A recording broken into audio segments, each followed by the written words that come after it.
রাসূল সাল্লাল্লাহু আলাইহি ওয়াসাল্লাম প্রথম যেই দিন লা ইলাহা ইল্লাল্লাহর দাওয়াত দেওয়া শুরু করেছেন, সেই দিন থেকেই রাষ্ট্রযন্ত্র, রাষ্ট্রের সব কিছু ব্যবহার করে ইসলামকে থামিয়ে দিতে চেয়েছিল।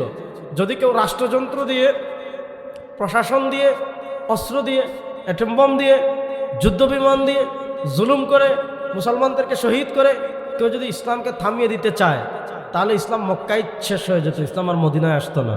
ইসলাম মদিনায় শেষ হয়ে যেত, পৃথিবীর বাহিরে ছড়াতো না। ইসলামের সূচনাই হয়েছে রাষ্ট্রশক্তির সাথে টক্কর দিয়ে, যখন মক্কায় কিছুই নাই মুসলমানদের, যখন মুসলমানদের অস্ত্র নাই, সৈন্য নাই, কথা বলার মতো কেউ নাই, কূটনৈতিক সম্পর্ক নাই, আশপাশ থেকে কোনো সাপোর্ট নাই, সংখ্যায়ও বেশি না, সে সময় রাষ্ট্র ইসলামকে থামিয়ে দিতে চেয়েছে, পারেনি। এর থেকে একটা স্পষ্ট মেসেজ কিয়ামত পর্যন্ত চলে আসছে, আপনি যত অস্ত্রের অধিকারী হন, যত পরাশক্তি হন, যত সুপার পাওয়ার হন, আপনি সারা দুনিয়ায় হম্বিতম্বি করবেন, হ্যাঁ মুসলমানদেরকে শহীদ করতে পারবেন ঠিক, কিন্তু ইসলামের পথ চলা পৃথিবীর কেউ থামিয়ে রাখতে পারেনি, কিয়ামত পর্যন্ত পারবে না।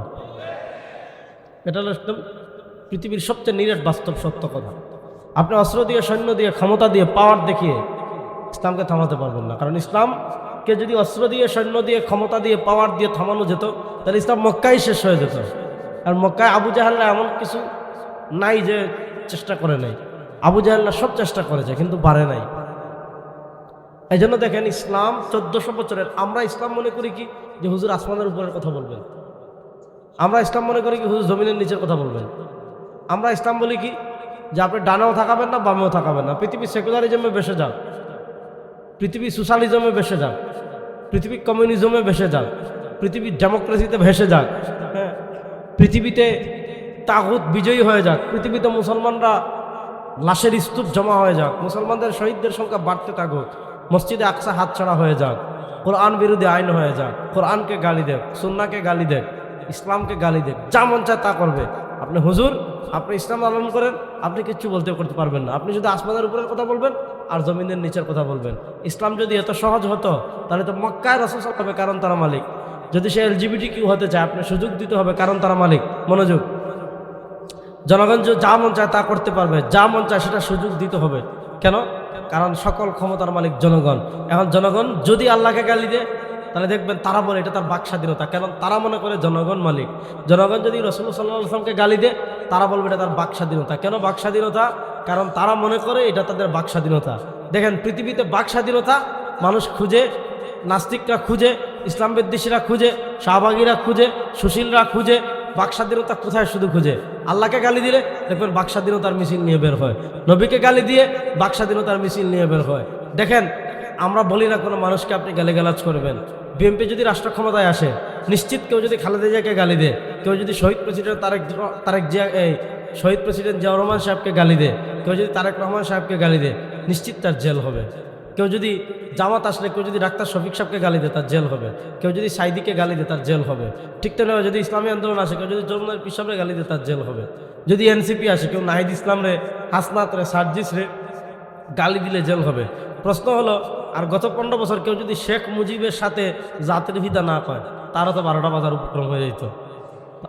তাই আপনি শেখ মুজিবকে গালি দিলে আপনি বাক স্বাধীনতা বলেন না, জিয়াউর রহমান সাহেবকে গালি দিলে আপনি বাক স্বাধীনতা বলেন না, আপনার নেতাকে গালি দিলে আপনি বাক স্বাধীনতা বলেন না, আপনার নেত্রীকে গালি দিলে আপনি বাক স্বাধীনতা বলেন না।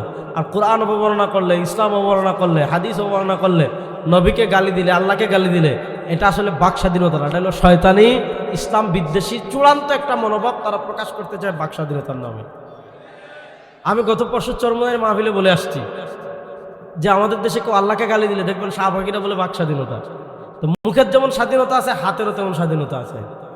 আপনি যদি বাক স্বাধীনতার নামে আল্লাহকে গালি দেওয়া আপনার বাক স্বাধীনতা হয়, তাহলে আপনার জিহ্বা ছিঁড়ে ফেলা এটা আমার হাতের স্বাধীনতা। আপনি বাক স্বাধীনতার নামে যদি রাসূল সাল্লাল্লাহু আলাইহি ওয়াসাল্লামকে গালি দেওয়া আপনার অধিকার হয়, তাহলে আপনার দুইটা চুপ টান দিয়ে ছিঁড়ে ফেলা এটা হলো আমার হাতের স্বাধীনতা। রাসূল সাল্লাল্লাহু আলাইহি ওয়াসাল্লামকে গালি দেওয়া যদি আপনার বাক স্বাধীনতা হয়, তাহলে আপনার মাথা শরীর থেকে ফেলে দেওয়া এটা আমার হাতের স্বাধীনতা। তখন তো বলবেন না, আপনি বাক স্বাধীনতার নামে আরেকজনকে মারবেন কেন, জিহ্বা ছিঁড়বেন কেন? তাহলে আপনি বাক স্বাধীনতার, হাতের স্বাধীনতার নামে যদি জিহ্বা ছিঁড়া না যায়, তাহলে বাক স্বাধীনতার নামে কি আল্লাহকে গালি দেওয়া যাবে না? বাক স্বাধীনতার নামে নবীকে গালি দেওয়া যাবে না। দেখেন, কারো বিশ্বাস নিজস্ব, কেউ নাস্তিক হলে আমার কোনো সমস্যা নেই, কেউ বাউল আউল ফাল কত কিছু আমাদের দেশে, মানে বাংলাদেশ একটা হইল ভ্যারাইটিস, আউলো পাবেন, বাউলো পাবেন। হায় হায় হায়, আমাদের দেশের মানুষের অধপতন কোন পর্যন্ত হয়েছে? ইসলাম শিখে আবুল সরকার থেকে, দিন শিখে মমতাজ থেকে, হ্যাঁ, কোরআন সুন্নাহ শিখে বাউল ফাউল বন্ড মাদার পূজারি গাঞ্জাখোর নেশাখোর, এরকম কিছু ভণ্ড আমাদের দেশে আছে না নাই? মানুষ এদের থেকে দিন শিখে, মানে মানুষ গিয়েছে কোথায়? কেউ বাউল হয় আমার কোনো সমস্যা নেই, কেউ নাস্তিক হলে, কোনো ধর্ম না মানলে আমার কোনো সমস্যা নেই, কেউ যদি শুয়ার হয় আমার সমস্যা কি, কেউ যদি কুকুর হয় আমার সমস্যা কি, কেউ যদি পায়খানা খায় আমার সমস্যা কি? তো যা মন চা খা, পরিবেশ নষ্ট করিস না খালি।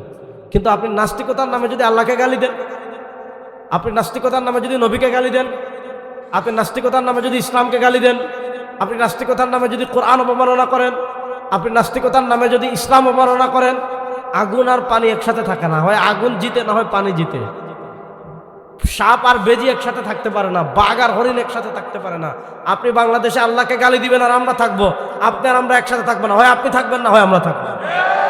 হয় আপনি বাংলাদেশে গালি দিয়ে টিকে থাকবেন অথবা আমরা থাকবো। শুনেন, স্পষ্ট কথা, বাংলাদেশে আপনি নাস্তিক হয়ে থাকেন আমার আপত্তি নাই, ইহুদি হয়ে থাকেন আমার আপত্তি নাই, আপনি বাউল হয়ে থাকেন আপনার আমার আপত্তি নাই, কিন্তু আপনি বাউল আমিন নামে নাস্তিকতার নামে যদি আল্লাহকে গালি দেন, বাংলাদেশে আমরা আপনাকে জীবন্ত কবর দিয়ে দেব। প্রস্তুত আছেন তো যুবকরা? ইনশাআল্লাহ। আল্লাহর প্রশ্নে কোনো আপোষ? বলেন, আল্লাহর প্রশ্নে কোনো আপোষ? ইসলামের প্রশ্নে কোনো আপোষ? আমার নবীর প্রশ্নে কোনো আপোষ? আপনারা দেখেছেন বাংলাদেশে খবিস আছে আবুল সরকার, এই জীবনে কোনো মানুষের নাম আবুল রাখবেন না। আবুল এটা কোনো নাম হইল? আবুল মানে আমি পেশাব করতেছি, আবুল মানে কি আমি পেশাব করছি বা করব। আমাদের দেশের মানুষ নাম রাখে আবুল মিয়া, রাখে না নাম? আবুল মিয়া মানে কি? এটা অর্থহীন নাম, খারাপ নাম, অর্থ খারাপ। এখানে কেউ আবুল আছেন? নাই। কেউ যদি আবুল থাকেন তাহলে বাসায় গিয়ে নাম পরিবর্তন করে ফেলবেন, ঠিক আছে তো ইনশাআল্লাহ? শুনেন, আপনারা দেখেছেন এক বাউল সরকার, ফেরাউনও আল্লাহকে এরকম গালি দেয়নি, ফেরাউনও আল্লাহকে এরকম গালি দেয়নি, নমরুদও আল্লাহকে এরকম গালি দেয়নি, আবু জেহেলও আল্লাহকে এরকম গালি দেয়নি। এমন জঘন্য গালি বাংলাদেশে বসে এক বাউল দিয়েছে, এটাকে সহ্য করা যায়? বাউলকে গ্রেফতার করেছে, বাউলের পক্ষে বাংলাদেশ যত শয়তান আছে সব শয়তান জাগ্রত হয়েছে। দেখেন, আবুলকে এজন্য গ্রেফতার করা হয়নি যে সে বাউল, এজন্য না। বাংলাদেশে তো হাজার হাজার বাউল আছে। আবুলকে এজন্য গ্রেফতার করা হয়েছে যে সে আল্লাহকে গালি দিয়েছে। আল্লাহকে গালি যদি বিএনপির কেউ দেয় তাকেও আমরা ছাড়বো না, আল্লাহকে গালি যদি জামাতের কেউ দেয় তাকেও আমরা ছাড়বো না, আল্লাহকে গালি যদি ইসলামী আন্দোলনের কেউ দেয় তাকেও আমরা ছাড়বো না। বাংলাদেশের যেই আল্লাহর সাথে গালি দিবে, যেই নবীকে গালি দিবে, 15 কোটি মুসলমানের সাথে সে যুদ্ধ ঘোষণা করবে, আমরা বাংলাদেশে থাকবো। আল্লাহকে গালি দিয়ে কেউ জীবিত থাকবে, নিরাপদ থাকবে, চলবে না, জিহাদ হবে, যুদ্ধ হবে ইনশাআল্লাহ।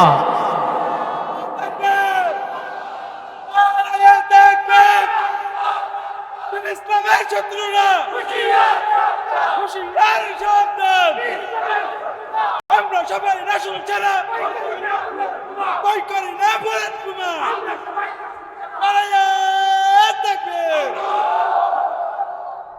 যুবকরা প্রস্তুত আছেন তো সবাই ইনশাআল্লাহ? তামাশা বাংলাদেশে আর চলবে না। বলেন, তামাশা বাংলাদেশে আর, বলেন না, তামাশা বাংলাদেশে আর চলবে? এই তামাশা বন্ধ হোক। আপনারা চান কি চান না? আপনি বাক স্বাধীনতার নামে আল্লাহকে গালি দিবেন, নবীকে গালি দিবেন, কোরআন অবমাননা করবেন, এই তামাশা বাংলাদেশে চলুক, এটা কি আপনারা চান? এই জন্য আমরা দাবি করি অন্তর্বর্তীকালীন সরকারকে, এই আবুল সরকারকে সর্বোচ্চ শাস্তি প্রদান করতে হবে। এই দাবির সাথে যুবকরা একমত আছেন না? না ইনশাআল্লাহ? আল্লাহ সবাইকে কবুল করুক, সবাই বলে না আমিন। ইসলামের অগ্রযাত্রা আমরা যেভাবে চাই, ইসলামের অগ্রযাত্রাটা এরকম হয় নাই, খুব ভালো করে বুঝবেন। রাসূল সাল্লাল্লাহু আলাইহি ওয়াসাল্লাম যেই দিন লা ইলাহা ইল্লাল্লাহ দাওয়াত দেওয়া শুরু করেছেন, ওই দিন থেকে রাসূল সাল্লাল্লাহু আলাইহি ওয়াসাল্লামের প্রধান প্রতিপক্ষ হয়ে গিয়েছে রাষ্ট্র। দীর্ঘ পথ পাড়ি দিয়ে 1460 বছর পরেও আমরা ইসলাম পেয়েছি।